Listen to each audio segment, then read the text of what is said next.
Sean bienvenidos todos a la presentación de esta obra, Un futuro sin Cristo, Voces de una generación, publicada por la editorial PPC y que hoy contamos con el honor de tener aquí en el CISAB a su coordinador, que también es autor, y algunos de los autores de esta obra. Principalmente dejaré que nuestros invitados y sobre todo Tomás nos den una perspectiva general de esta obra, pero pues aprovecho para agradecer a Tomás Marín por haberme invitado a ser autor de este proyecto que sin duda me parece que es una expresión muy sincera, muy profunda sobre las inquietudes cristianas de una generación frente a un mundo que me parece que tiene que dejar de hablar de un cambio de época y comenzar a explicitar con esta nueva generación qué es lo que actualmente estamos viviendo.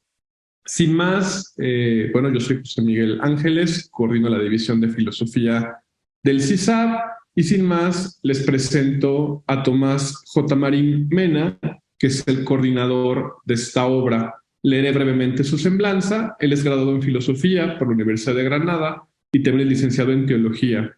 Actualmente realiza su tesis doctoral en Teología en la Universidad Pontificia Comillas y es profesor de Misterio de Dios en la Universidad Loyola. Es autor del libro Alteridad y Amor, Estudio de Ontología Trinitaria.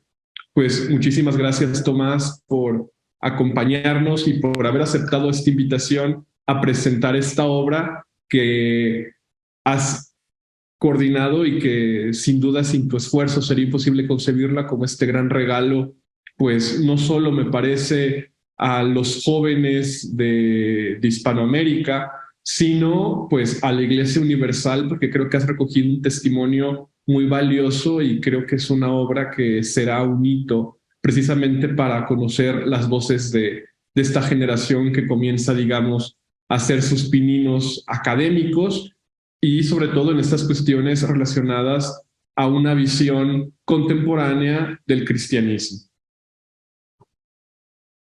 Muchas gracias a ti, José Miguel, y gracias a todo el CISAF por la invitación, por haceros eco de esta publicación comunitaria y colectiva de autores españoles e hispanos en general del mundo ibérico-americano. Pues bueno, ¿qué podemos decir? Tú ya has dicho que porque recoge el testimonio de muchas voces de una generación merece atención, ¿no? Este libro, Un futuro sin Cristo. Yo creo que el mismo tema, la cuestión, la problemática, el título ya es pertinente. Es decir, ¿tiene sentido Cristo hoy? ¿Tiene sentido Cristo hoy para el mañana? ¿Todavía puede el ser humano seguir contando con Cristo? ¿Sigue viendo el hombre y la mujer sus días y su presente y su vida conectada a la de Cristo? ¿O simplemente es un añadido que ha servido una civilización para llegar hasta hoy y del que podemos soltarnos, ¿no? ¿Sigue teniendo Cristo sentido hoy? Ese es el tema. Y ese tema une a las generaciones, une a los siglos, al menos desde el nacimiento de Jesús. Pero hoy también, como dice un amigo nuestro, José Fer, que hemos también de sacar los temas a la palestra, no solo para que unan a una generación, que parece que el subtítulo va, una generación quiere dar una respuesta a esta pregunta del título, ¿no? Pero el tema nos atañe a todos.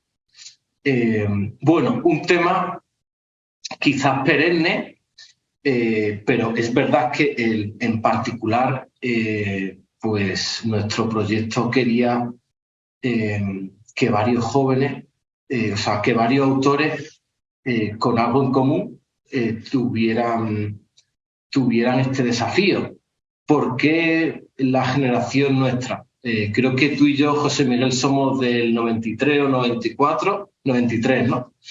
Y más o menos las voces que nos hemos unido somos del 86 al 98, 99.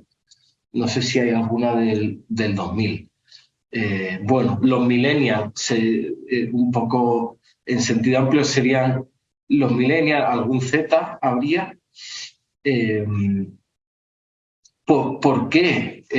Más allá de lo que acabo de decir, de que la cuestión merece atención en sí misma, esta generación también necesita preguntarse este asunto. Pues yo estuve en Madrid después de pasar muchos años en Granada y con los pros y los contras que tiene una ciudad metropolitana de esas características, pues entre sus ventajas, Madrid me concedió conocer a muchos jóvenes humanistas de literatura, historia, teología, filosofía, que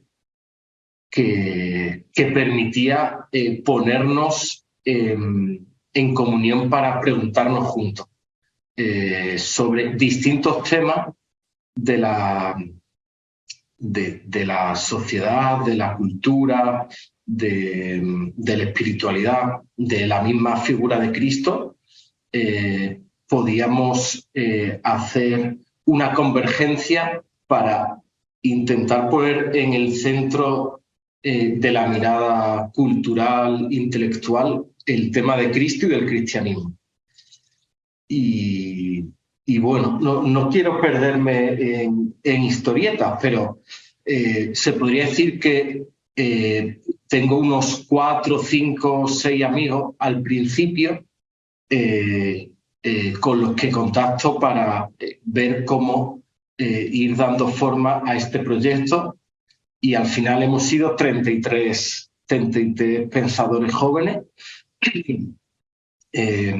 hispanohablantes, la mayoría españoles, pero muy pensando también en el mundo europeo, occidental, latinoamericano. Yo creo que cuando decimos Occidente, estamos metiendo un poco en ese saco todas estas realidades.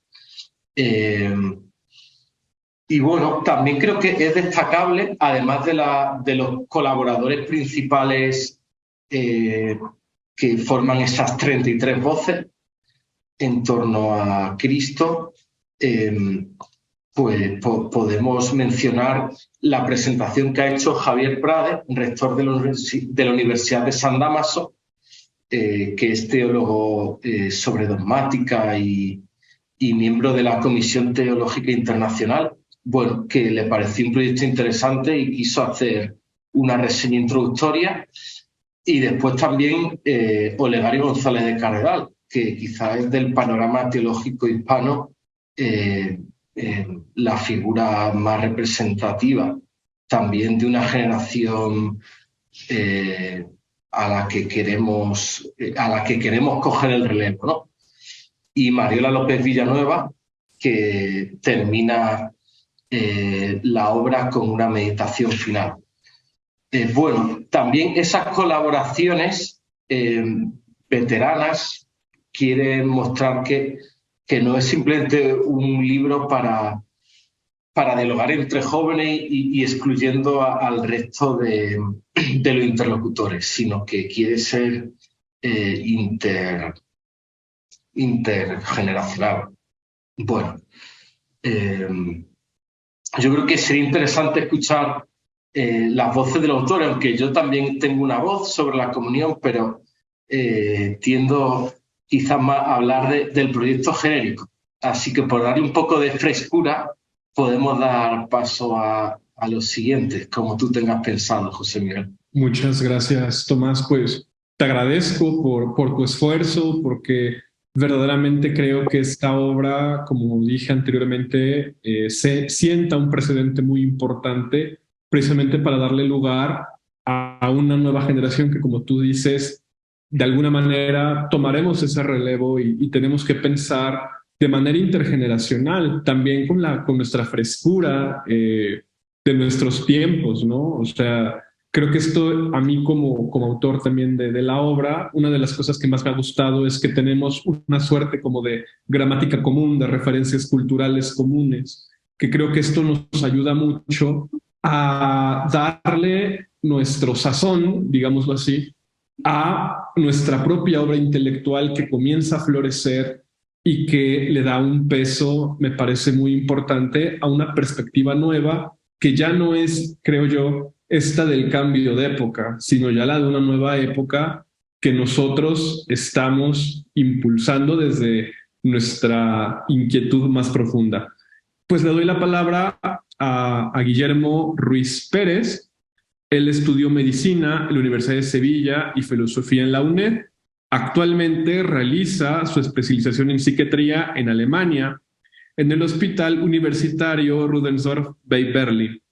En 2020, desde 2020, perdón, es doctorado en filosofía en el Programa Internacional de Doctorado de la UNED. Su tema de disertación se centra en la aplicación de la filosofía de José Ortega y Gasset a la psiquiatría.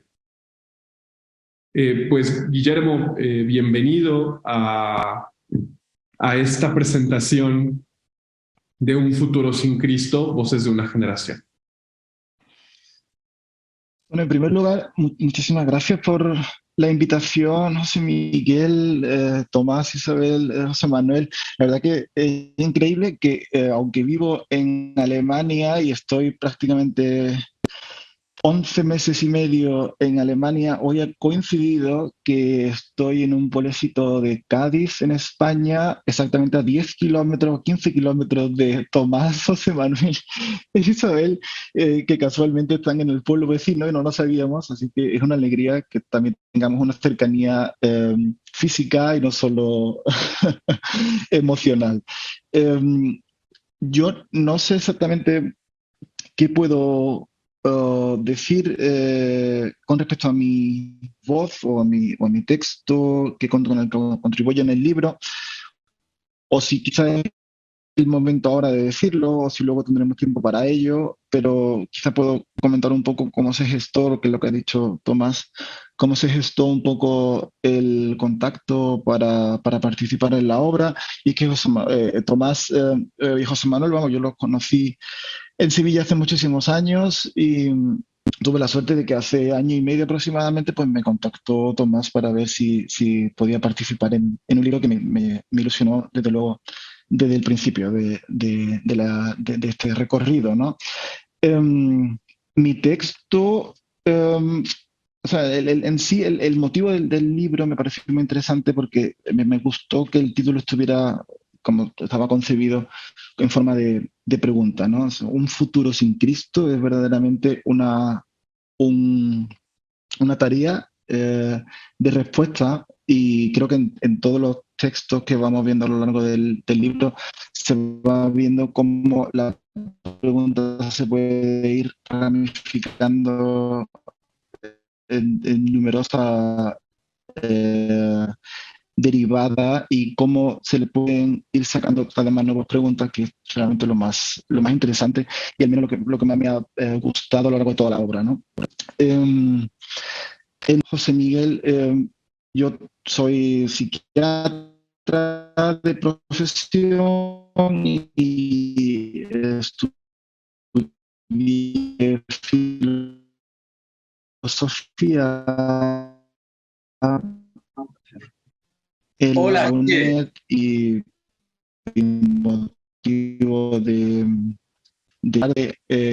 sí. Oye, se ha ido la voz, ¿no? sí, Sí, un momento. Si quieres, recuperamos el hilo.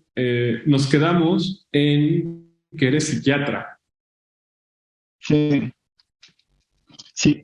Disculpadme porque estoy conectado incluso con el cable de la conexión, pero parece que no termina así. En algún momento, ahora sí me escuchan, ¿no?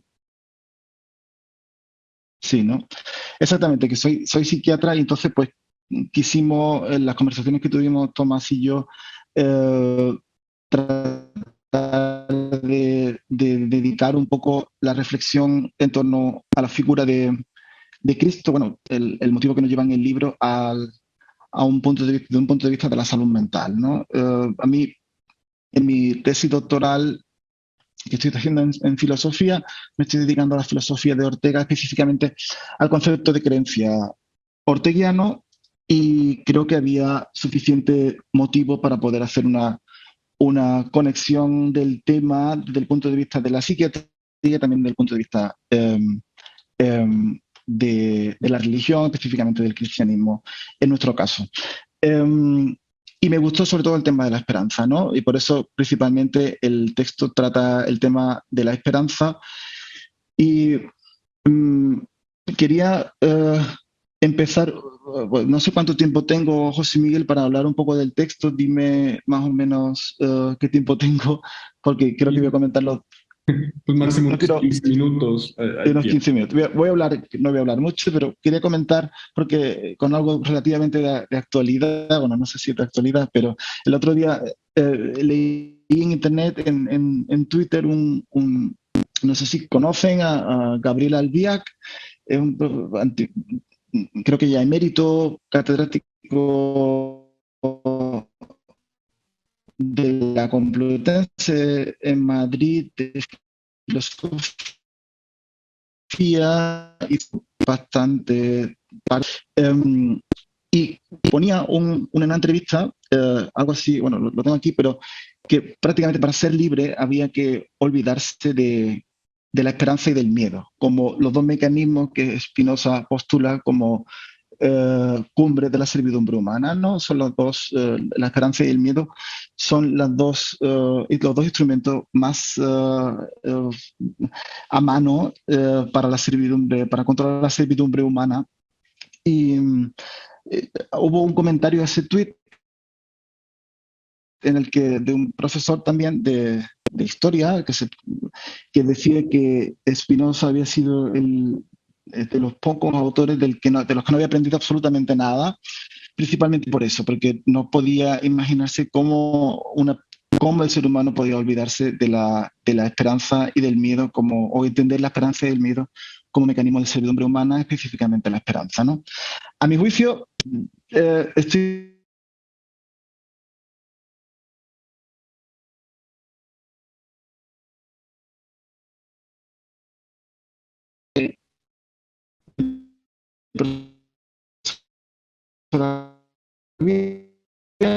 y no la crítica es Spinoza porque es una importancia. No sé si me escuchan.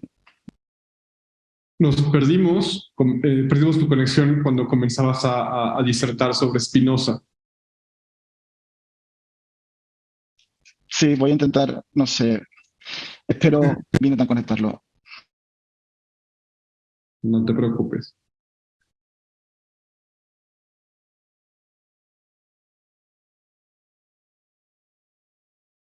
O si les parece, en lo que se arregla la conexión, pues volvimos con De servidumbre. Creo que volvimos con Guillermo. Ahí estás. A ver. Creo que perdimos su conexión de nuevo. Vale. Entonces, Guillermo, no sé qué te parezca que le demos la voz a otro de los presentadores mientras tu conexión queda restaurada. Perfecto, vale. Entonces, le daremos la voz a Isabel Bersal Ayuso.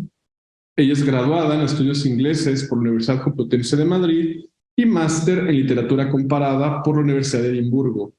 Actualmente realiza su tesis doctoral sobre el humor en las novelas de campus en la Universidad de Alcalá, donde también es docente. Es traductora y profesora de inglés. Pues Isabel, muchísimas gracias por acompañarnos.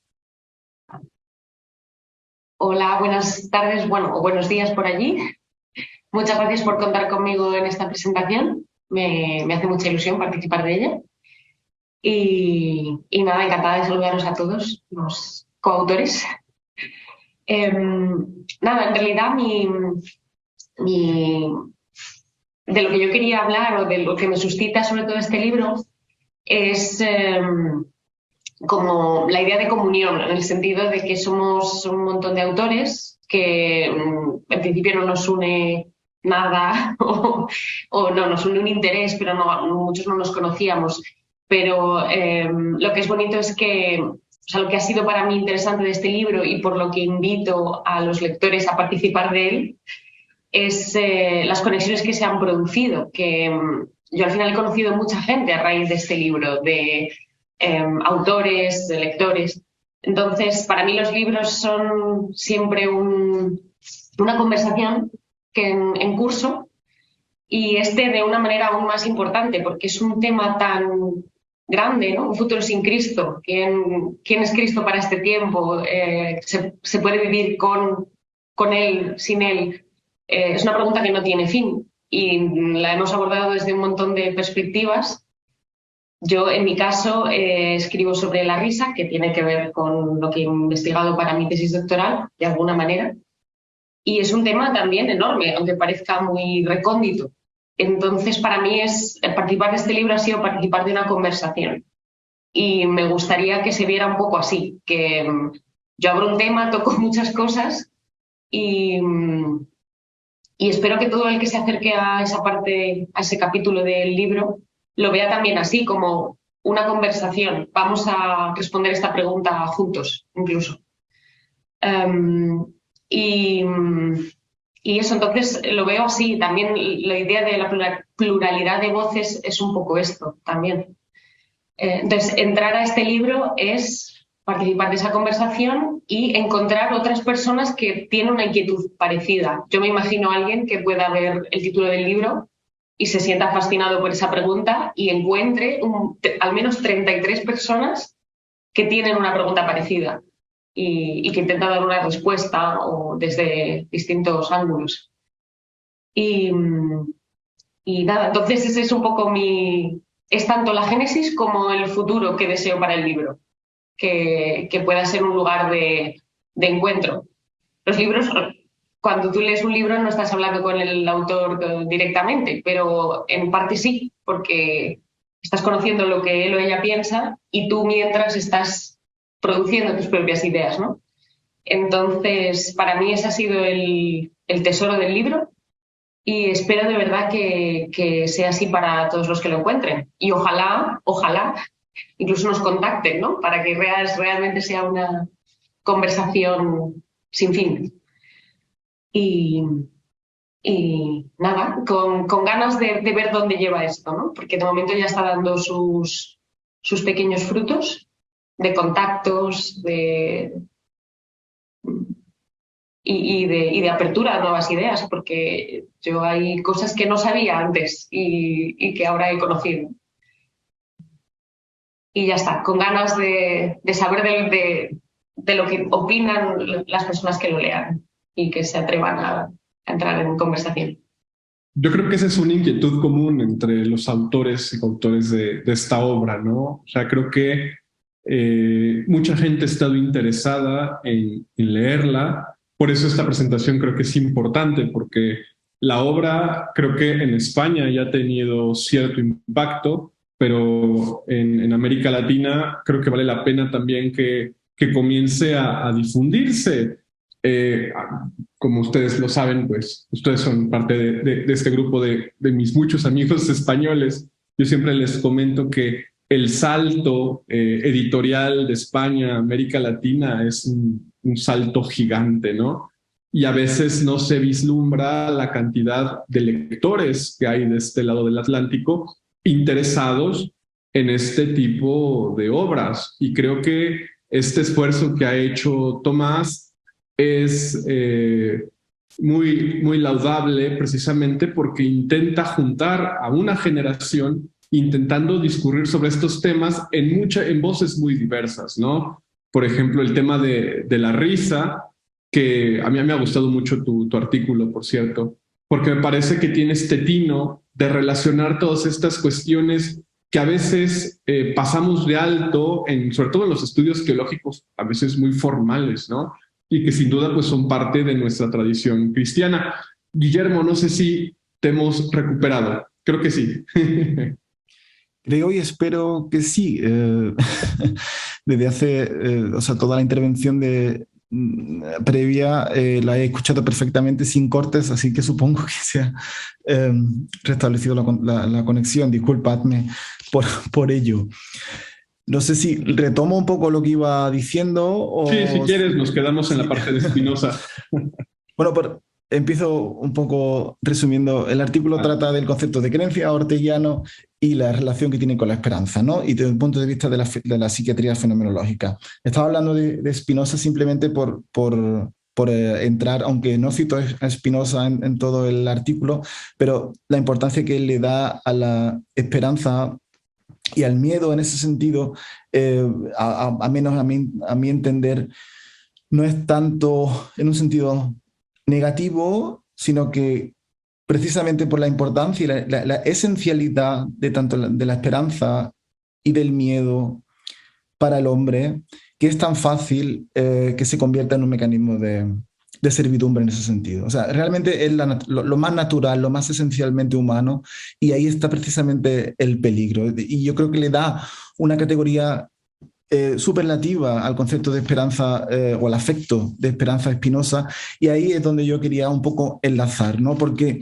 la definición que él da es siempre, se tiene esperanza, si nos vamos a las definiciones de los afectos en la ética de Spinoza, dice que la esperanza es una alegría inconstante surgida de la imagen de una cosa futura o pretérita de cuya realización habíamos dudado o dudamos. O sea, dentro de la esperanza hay un hueco de duda, y solo en tanto que hay duda hay esperanza, menos a juicio de Spinoza en la ética. Si eliminamos la duda que dice Spinoza, tenemos la seguridad, la certeza. A la certeza él apenas le da importancia a lo largo de toda la ética, porque es como si no tocara verdaderamente lo esencial del humano, ¿no? Lo esencialmente humano es esa esperanza y ese miedo, pero solo en la medida en que no son conocimientos, no son afectos que estén herméticamente al 100% definidos, sino que contienen un margen de duda. Ese no saber o ese dudar de la existencia de algo o de si algo sucede o no sucederá es lo que sustenta la esperanza. En el momento que eliminamos la duda, lo que no tenemos más esperanza, sino que tenemos una certeza, ¿no? Me parece muy importante ese punto de duda, porque si nos vamos a Ortega, por resumirlo muy rápidamente, y eso es gran parte de la tesis también que defiendo en los 2 o 3 primeros párrafos del texto, es que la diferencia conceptual que hay entre el concepto de creencia y de saber en Ortega me parece de mucha relevancia a la hora de analizar este tipo de temas, porque Ortega diferencia saber y creencia del mismo modo que los antiguos en episteme y doxa, ¿no? Y hace una defensa de la doxa en ese sentido como tipo de conocimiento no peyorativo en comparación con el episteme, sino con una categoría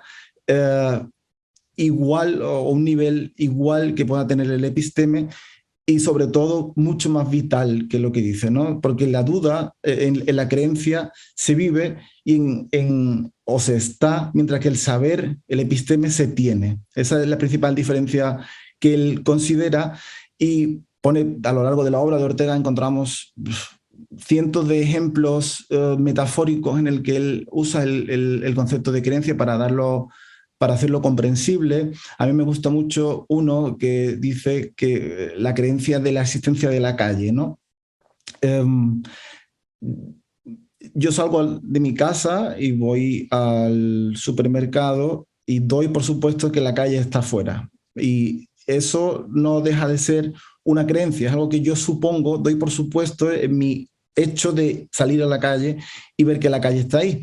no tengo la seguridad de que la calle esté ahí. O mejor dicho, desde un punto de vista de ahí, yo creo que Ortega es muy, muy empirista en ese sentido. Diría que solo tengo la experiencia de que la calle siempre ha estado ahí cada vez que he salido, pero generalmente no entraría en el concepto de episteme como tal, porque no hay certeza científica de que la calle esté ahí.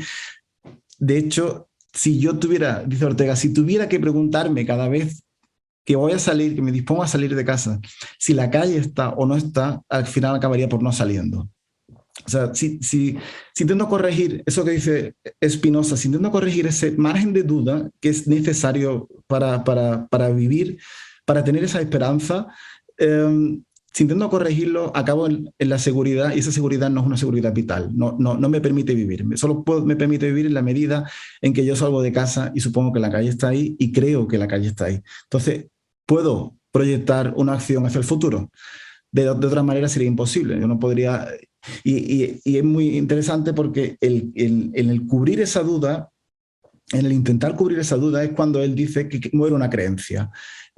Si una creencia muere, de hecho hay mucho escrito sobre ello, él dice, si se me muere la creencia de que la calle esté ahí, o que yo digo muchas veces de que el suelo siga estando duro y que si piso no se va a hundir, ¿no? No tengo experiencia alguna de que el siguiente paso mío va a dar precisamente contra una parte del suelo que está dura, pero simplemente confío y piso y por eso avanzo. Si se me muere esa creencia, me paralizo.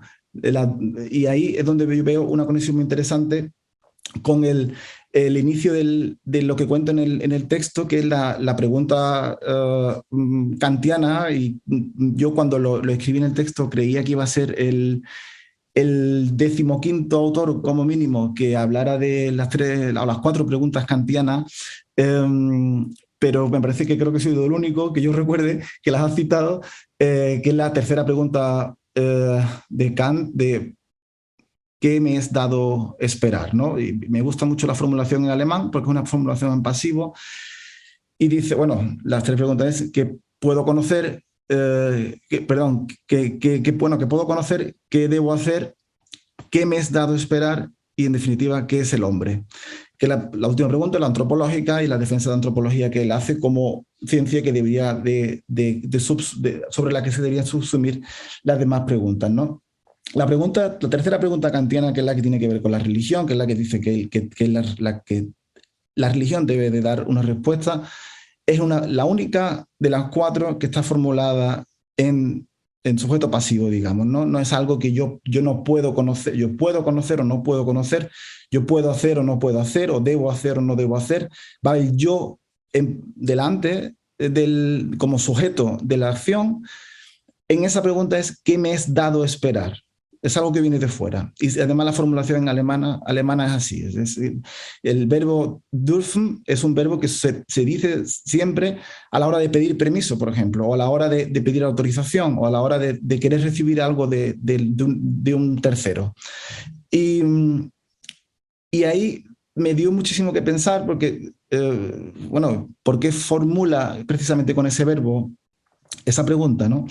Y la respuesta, verdaderamente, si esa es la pregunta con la que tiene que enfrentarse la religión, hay una referencia directa hacia una realidad más allá de nosotros, ¿no? Trasciende al yo, no es una pregunta que pueda salir del yo, es una pregunta que tiene que salir siempre desde una instancia externa al yo. Y solo en esa medida puede atajarse la pregunta. La esperanza, desde luego, como intento trabajar en el texto, no deja lo que sí debemos tener claro, que es una esperanza siempre de cara al futuro, o sea, incluye o sujeta la dimensión temporal humana, y en cierta manera, como cito también a un par de psiquiatras alemanes, sobre todo alemanes, porque me dedico principalmente a revisar la literatura psiquiátrica alemana, que tenemos que partir, en el caso de nuestros pacientes, de que la predisposición temporal normal, o que podemos llamar sana del hombre o de una persona es la futura. Y todo lo que en cierta medida se aleje de una predisposición natural a estar orientado hacia el futuro es cuanto menos digno de estudio, ¿no? Nosotros partimos de que la persona está orientada hacia el futuro y solo de manera parcial o con motivo de sujeción de esa esperanza o de esa orientación al futuro, se apoya en el pasado, se apoya en la memoria, pero generalmente la mirada es hacia adelante, ¿no? Hay una frase muy bonita que cito de Ortega también en el texto que dice que la esperanza, bueno, no, que la memoria es el culatazo que da la esperanza. O sea, hay esa polarización de la temporalidad en esperanza y memoria, el resto ese que queda, ese culatazo que da la esperanza en la memoria, pero realmente es la esperanza la que tiene primacía, es la apertura hacia el futuro, ¿no? En ese conglomerado de conceptos, creencia orteguiana, esperanza, pregunta kantiana de qué nos es dado esperar, me quise meter un poco en algún concepto ya más psiquiátrico en ese sentido, y como tuve la sensación de que quizá todo el tema de la depresión, quizá el tema del suicidio, al menos los últimos años ha tomado mucha más publicidad de la que quizá ha tenido previamente, y con mi idea de que el libro debía tratar temas de actualidad, pues quise tomar como ejemplo donde colocar esos conceptos, el síndrome depresivo y el suicidio, ¿no? Creo que hago un par de citas, copio un par de citas o tanteo ciertos temas que son generalmente conocidos, por ejemplo, el escrito de Durkheim sobre el suicidio, ¿no? Que estamos hablando de finales del 19, que es prácticamente el primer estudio de sociología que se hace sobre el suicidio, y ahí ya, o es la primera vez que se plantea la hipótesis, quizás no como tal, porque él no la plantea como tal, pero sí como prácticamente una conclusión necesaria de todo el estudio que él hizo, que es que el sujeto creyente tiende menos al suicidio que el sujeto no creyente. Que eso es una idea que se repite continuamente. Hoy yo recuerdo hace 5 años que estuve en un congreso de psiquiatría y hubo un par de conferencias sobre el suicidio, y recuerdo que entre los criterios de defensa, digamos, o de prevención del suicidio se incluía la creencia religiosa, ¿no? Ponían sexo femenino, tal, edad por debajo de 25 años, por encima de tantos años, o sea, criterios los cuales son protectivos de cara al suicidio, ponían que el creyente, el hecho de que sea una persona religiosa, previene o ayuda a prevenir del suicidio, ¿no? Esa es una idea bastante peligrosa y siempre he tratado de discutirla y de estudiarla con cierta, ¿cómo decirlo? Cautela, porque tampoco vale el hecho causal de decir que el sujeto creyente automáticamente no cae en idea suicida o en tendencia suicida, ¿no? Lo que sí es cierto es que hay muchísimos psiquiatras que tratan el tema en la literatura, y uno de ellos que cito también en el texto es Carlos Castilla del Pino, que me leí una idea muy interesante en la cual decía que el sujeto creyente no tiende menos al suicidio por temor a represalia futura o por temor a un dios o a un ser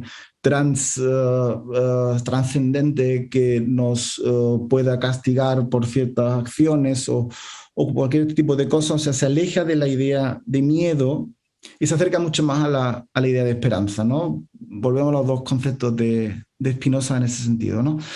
No es tanto por medio, sino por esperanza, ¿no?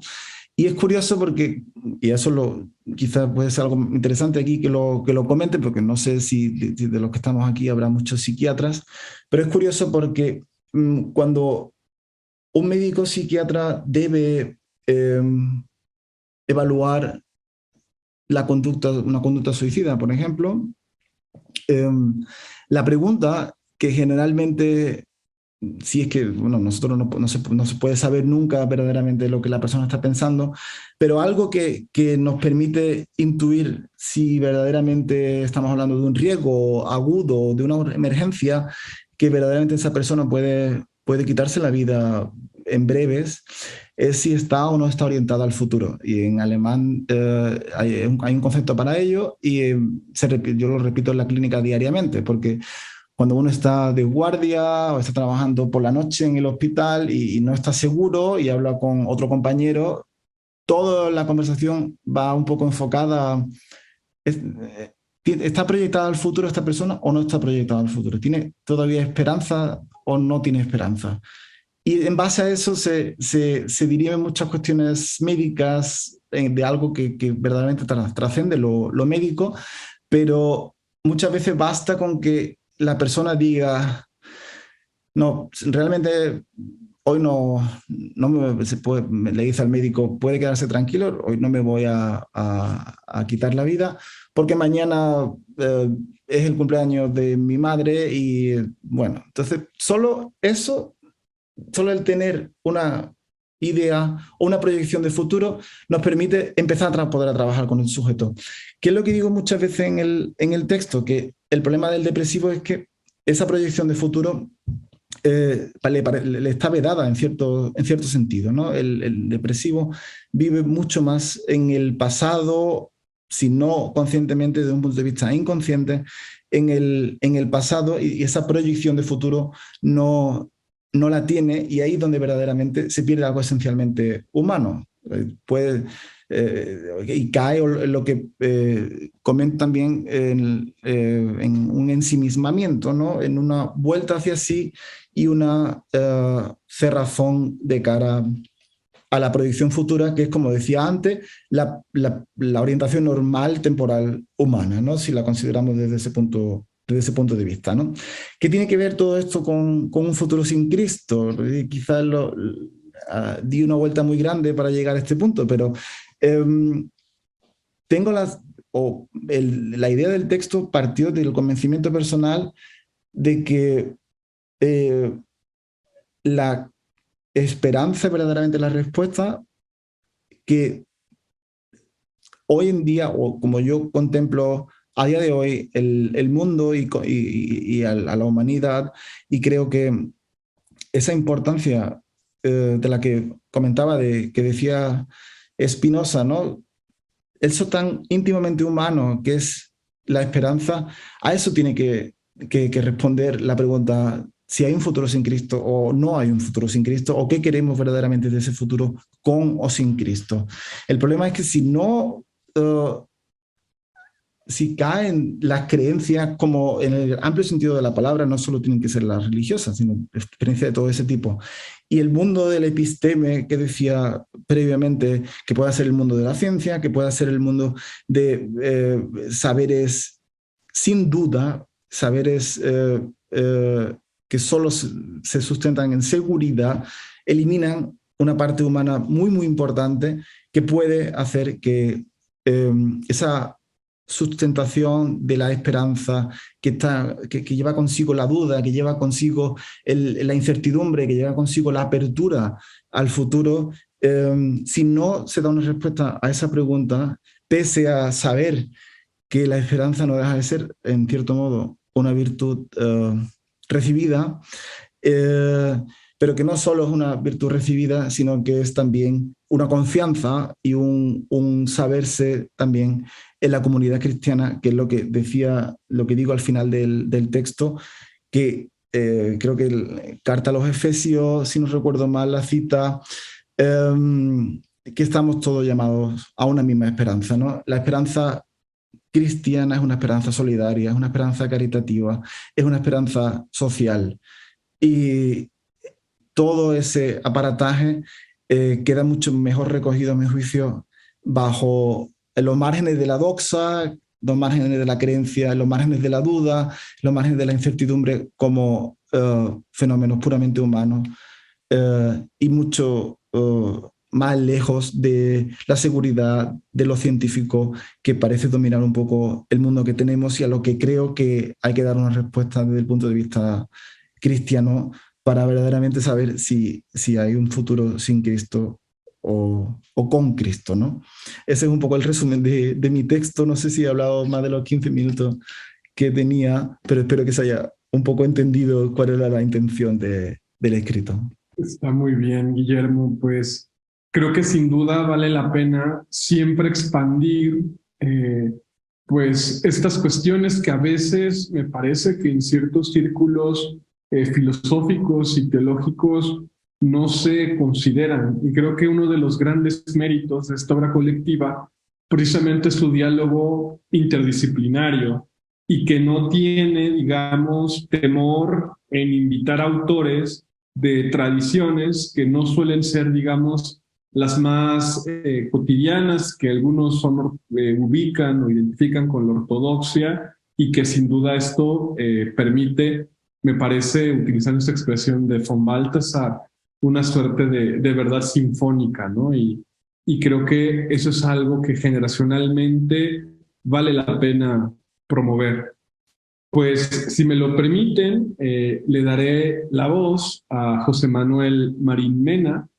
Él es misionero claretiano, cursa la licenciatura en Teología Dogmática Fundamental en la Universidad Pontificia de Comillas, ha publicado el ensayo La justicia que nos salva, una provocación, y pues es hermano de Tomás, también pacense, y pues creo que siempre es un orgullo tener a los hermanos Marín Mena en esta presentación, que sin duda creo que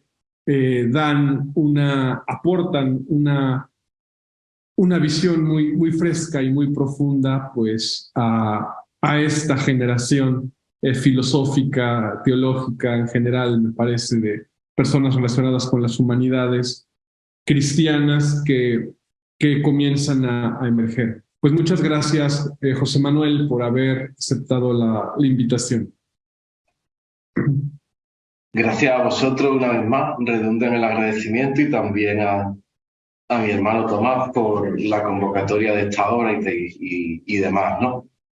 Yo, bueno, pues por ir un poco directo a una reflexión, ya que el título está formulado como una pregunta, ¿un futuro sin Cristo?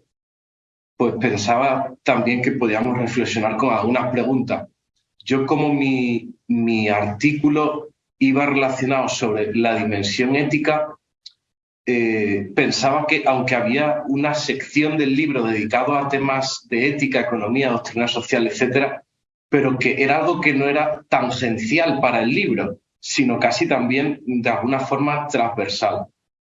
Y bueno, pues aunque para Kant tal vez sea una pregunta más, pero todo realmente, filósofo y no filósofo, estamos interesados en las repercusiones prácticas de aquellos sistemas filosóficos que seguimos.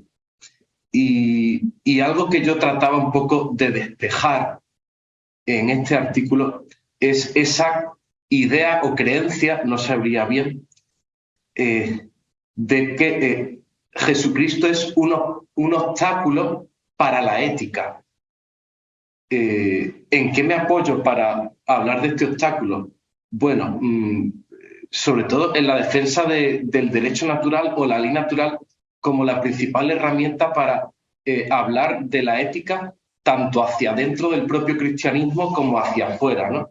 Pensando que poniendo a Cristo en el medio como punto de partida, pues eso nos iba a hacer no entendernos entre nosotros, como cristianos o como entre creyentes y no creyentes. Entonces, mi hipótesis de partida es: ¿y si realmente la pregunta ética importante es qué pinta Jesucristo para la ética. ¿Y en qué me apoyaba para ello? Aunque lo digo al final, lo adelanto, realmente si Jesucristo es la acción de Dios en el mundo, ¿por qué olvidarse de Jesucristo para responder a la pregunta ¿qué tengo que hacer yo en el mundo, ¿no? Bueno, aquí yo no propongo que Jesucristo sea un ejemplo a imitar o simplemente hacerme la pregunta de ¿qué haría Jesucristo? No. Yo más bien, ¿qué lugar ocupa Jesucristo en la acción humana, ¿no? Y aquí pues yo pensaba una serie de imágenes. Una imagen pues sería la imagen de un pastel donde el pastel pues ya tiene todos los ingredientes, el bizcochito, la salsa, la crema y todo, y al final le ponemos la guinda del pastel. Un modelo es pensar que Jesucristo es la guinda del pastel, pero el pastel ya está hecho. De hecho, lo principal de su sabor ya lo tiene, lo hemos puesto nosotros. Bueno, pues yo rechazaría o pensaría que en ese modelo filosófico o tal, pues Jesucristo no tendría una relevancia para la ética, para el obrar humano. Otra imagen que propongo es la de una casa, las estancias de una casa. Cada estancia tiene una habitación, pues el comedor, la cocina, las habitaciones, y Jesucristo sería algo que ponemos dentro de una estancia concreta de la casa. Bueno, pues ese modelo tampoco explicaría bien la relevancia de Cristo para la ética, porque, o incluso, bueno, para toda la realidad social, ¿no? Porque no está conectado realmente. Ahí el modelo cristiano bíblico es Jesucristo como roca del edificio, como fundamento. Y otra imagen que a mí es la que más me gusta, que es parecida a la del pastel, es pues si la vida fuera o la vida social fuera pues una fiesta a la que somos invitados, todos sabemos por protocolo, por el dress code famoso, qué traje ponernos, y yo sigo el protocolo, llevo el traje, y para mí Cristo sería como un pin que yo me pongo. Uno se lo pone de la Hermandad del Rocío, otro se lo pone del Betty, otro se lo pone de su universidad, de su colegio mayor, y yo, que soy cristiano, me pongo un pin de Cristo. Pues también sería un sistema que obviaría la relevancia de Cristo para la vida, ¿no? Bueno, simplemente creo que es una reflexión, digamos, de fundamentos de la ética cristiana para nosotros los cristianos, pero también incluso para cómo comunicamos el cristianismo, la ética cristiana a los no cristianos. Y por supuesto que yo concluyo hablando de una serie de principios de alguna manera propios del cristianismo, como es la dignidad humana como el valor más alto en la jerarquía de principios y valores, el principio de participación, de solidaridad, de subsidiariedad, de destino universal de los bienes, etcétera. Pero para mí, nuestro modelo ético cristiano no tendría que tener como punto de partida estos principios, sino a Cristo mismo, ocupando la roca del edificio del pensamiento, del obrar humano, y entonces de ahí brotarían esos principios. Y nada más, bueno, al final no he hecho demasiadas preguntas, hablo de preguntas por también poner un poco entre interrogantes todo lo que digo, ¿no? Porque también al final, si Jesús dice, no podéis servir a dos señores, servís a Dios o servís al dinero, pues al final es, ¿tú a quién sirves? ¿Un futuro sin Cristo o la contrapregunta? ¿Un futuro con Cristo? Y lo dejo aquí.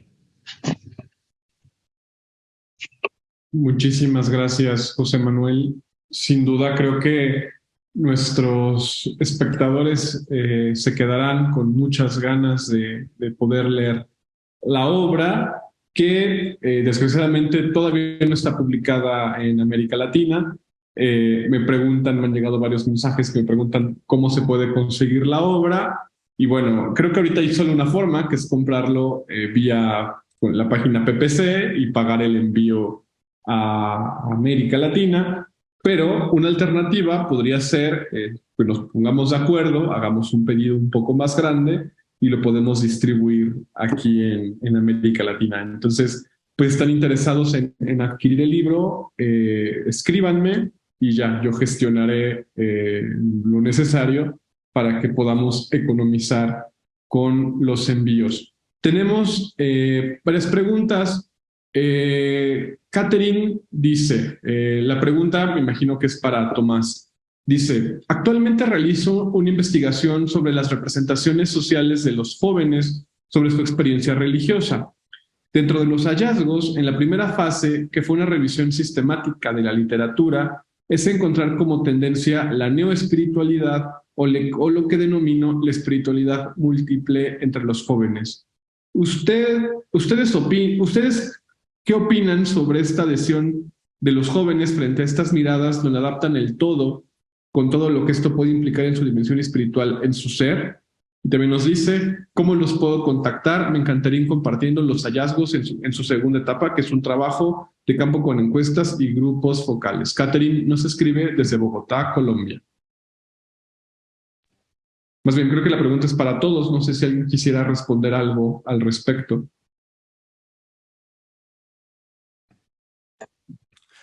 Parece una cuestión bastante densa y sesuda como para poder decir algo coherente y razonable. Lo que puedo decir es que nuestro libro tiene 5 secciones, o sea, los 33 ensayos los divide en 5 secciones y una de esas secciones está dedicada a la espiritualidad, es decir, a temas vinculados directamente a la cuestión de investigación de Catherine. Se trata el tema de las nuevas espiritualidades y el lugar que el cristianismo y que el encuentro con Cristo tiene ahí. Hay un ensayo que trata el tema de nuevas espiritualidades orientales y Cristo, que no sé si por ahí iría la cosa. Bueno, no digo más por no desparramar demasiado, pero hay una sección de 5 en nuestro libro que toca el tema de la espiritualidad. No todos esos ensayos están vinculados con la juventud. Nuestro libro en general no trata sobre la juventud, sino que son jóvenes los que piensan y escriben y se interrogan. Pero evidentemente hay ensayos que están más en diálogo con la juventud y las sensibilidades odiernas y juveniles y demás. ¿Queréis decir algo vosotros? Lo he dicho indistintamente. También hay una pregunta análoga que nos dice sobre la pertinencia de la perspectiva de la reflexión sobre la fe y la posmodernidad, que creo también, revisando el índice del libro, es uno de los temas que también se desarrolla en muchas voces, ¿no?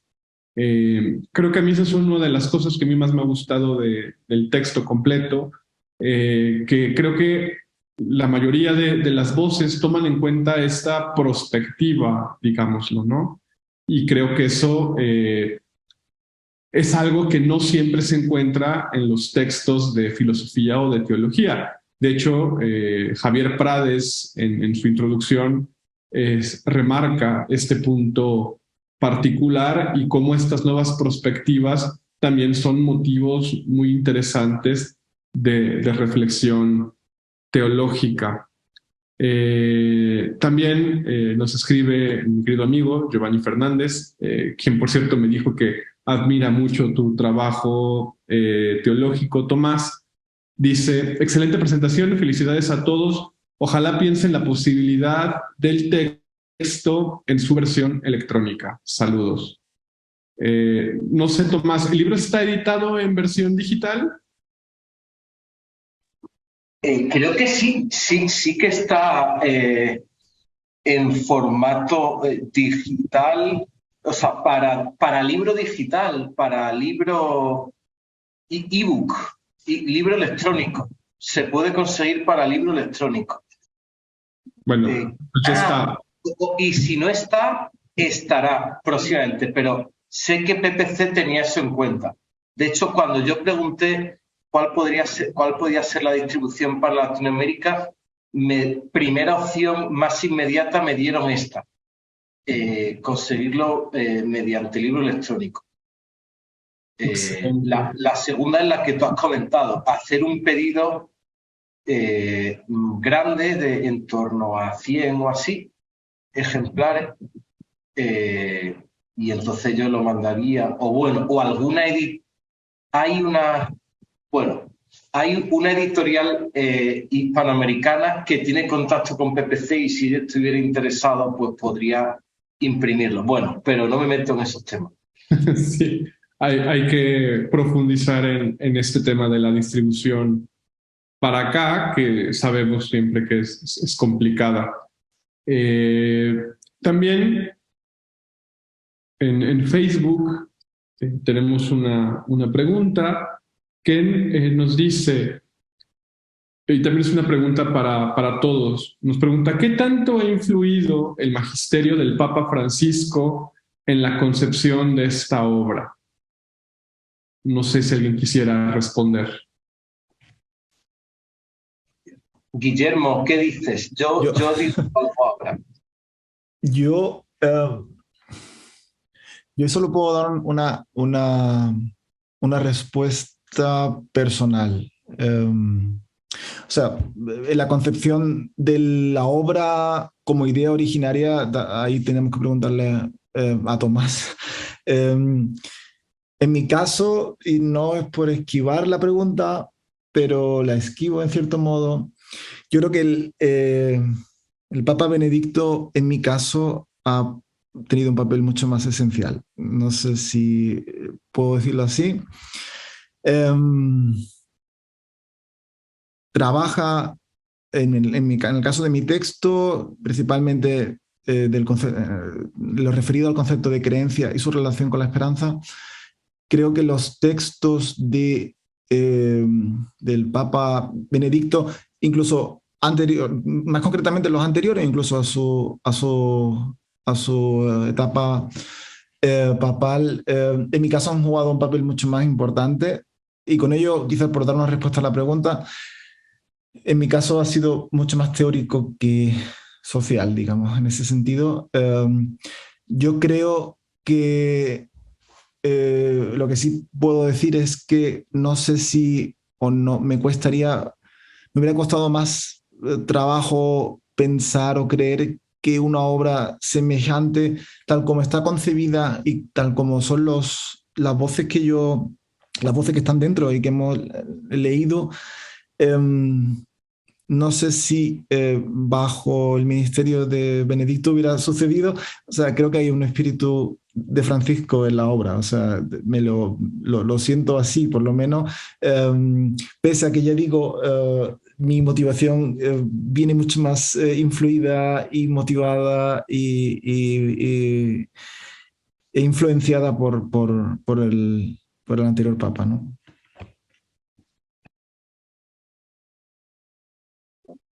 Sí, yo no sé si hay algo explícito del magisterio de Francisco que haya marcado todo el libro o ni siquiera mi contribución, porque diría lo mismo. Benedicto para mí ha sido muy importante a la hora de construir lo que para mí significa la fe y sí, la fe en todas sus dimensiones, ¿no? Pero Francisco tiene ese ímpetu de salir fuera, de hacer fuera, de ir a los últimos, y es un poco lo que decía Guillermo. Sin alguien que te impulse a ir al final, no sacas un libro como este. No sé cómo decir, te puedes quedar tranquilamente en tu despacho, ¿no? Y, o o sea que sí, me sumaría a lo que decía Guillermo. También, antes han mencionado la posmodernidad. Yo no soy ninguna experta, pero bueno, digo una cosa que sí que creo que toca lo que respecta a mi ensayo, que es que, o sea, yo con el estudio de la literatura muchas veces te acercas, aunque sea tangencialmente, a teorías de la posmodernidad, a los grandes pensadores de la posmodernidad, que han metido mucho la mano en el estudio de la literatura. Yo no sé si somos conscientes de hasta qué punto, ¿no? Y yo siempre que me peleo con ellos me daba cuenta de que, o sea, no puedo expresarlo mucho más porque requiere un estudio muy profundo, pero que el problema de fondo es el nihilismo que traen. No, es el problema, es que su punto de partida, su base es un poco la nada, ¿no? Entonces eso contamina todo lo que toca, ¿no? Y en lo que se refiere al tema de la risa me pasaba un poco eso, y cuando yo leía teorías de la risa o del humor y tal, de fondo había un nihilismo permanente, ¿no? Entonces, en parte, de hecho, mi artículo está en la sección sobre la espiritualidad. Y como la respuesta ante el nihilismo, ¿no? Y para mí tiene que ver, porque, o sea, sí, yo creo que la conexión, a ver, bueno, lo intento reformular, ¿no? Quiero decir, el problema del posmodernismo es el nihilismo y el cristianismo no viene a combatirlo como con las armas, ni a, no, es verdad, ni a, sino a rellenarlo del sentido, a darle todo el ser, a que su punto de partida no sea la nada, sino el ser, ¿no? Entonces, esa ha sido mi pelea en mi artículo, por ejemplo. Bueno, de hecho el subtítulo es ¿la risa es instrumento de la nada o eco de Dios? Es decir, eco del ser, de lo que crece, se desarrolla, vive, es bello. Bueno, entonces, perdón por volver a la anterior pregunta, pero como ha habido un momento que ha aparecido, digo, uy, eso tiene mucho contenido y es una pregunta que tenemos que abordar. Sí, bueno, lo dejo abierto. Sobre el magisterio de Francisco, yo recuerdo cuando porque PPC se hizo cargo, se comprometió con esta publicación antes de que estuviera escrita. Eso hay que reconocérselo principalmente al director editorial, a Javier Navarro de PPC España, y cuando yo le propuse un primer esquema, él me dijo, podéis hacer una sección sobre la sinodalidad, ya que estaba en proceso el sínodo sobre la sinodalidad, pues hacer. Y yo pensé, digo, pero si nosotros estamos ejerciendo, o sea, si la idea es ejercer la sinodalidad, y es que hablemos varias voces, la mayoría somos cristianos, o sea, de los 33, no sabré decir porcentaje, pero la mayoría cristianos, algunos de hecho, algún cura, religioso, religiosa, pero mi idea era que hubiera pluralidad eclesial, es decir, que de distintos movimientos eclesiales, distintas órdenes, distintas procedencias, y después también que hubiera, como dice Olegario, voces desde otra ladera, ¿no? O sea, pensadores que no estuvieran identificados personalmente y plenamente con la Iglesia, desde su agnosticismo, escepticismo o lo que sea. Y bueno, eso yo creo que tiene algo de sinodalidad, el diálogo interno eclesial y el diálogo eclesial extramuros, ¿no? Bueno, eso habría una inspiración francisquista, pero yo diría más, no por tratar el tema de la sinodalidad, sino por intentar llevarlo a cabo y vivirlo. Y bueno, quien se entretenga en ver las citas y referencias directas e indirectas que hay en todo el libro, pues la verdad es que yo creo que las hay de los papas desde Juan 23 hasta Francisco todos, y anteriores también. Los hay. O sea, aparece el magisterio, a veces directamente y otras más de fondo.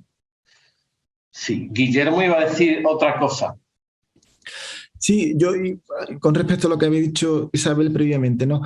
A la pregunta sobre el posmodernismo no he dicho nada porque en cierto modo es un concepto que me cuesta mucho trabajo emplear por diversas razones, pero bueno, creo que si tomamos el punto de partida que ha dicho Isabel, ¿no? Bueno, el concepto de nihilismo, ¿no? Como tal, podemos discutir, o alguien podría discutirnos la apropiación del término en este caso, pero